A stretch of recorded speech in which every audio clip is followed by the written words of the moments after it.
today we talk about how can you disable this sign or know how you can do that on your RetailMeNot app. We're going to figure out the solution or know how you can do that on your app.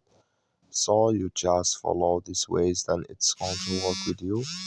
All you have to do inverse, you just go down, you click here on account down here, just click on it.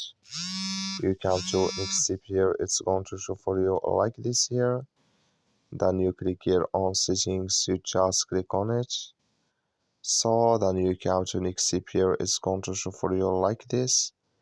You click here on push notifications. So then you come to next step here, it's going to show for you like this. Click on notification categories. You come here to rewards activity here, click in this sign or this color. Like you see color, it's gone, that's mean rewards activity disabled with us now. So that's all you have to do. I wish you I get it. That's all. Thank you for watching. Don't forget to support us by like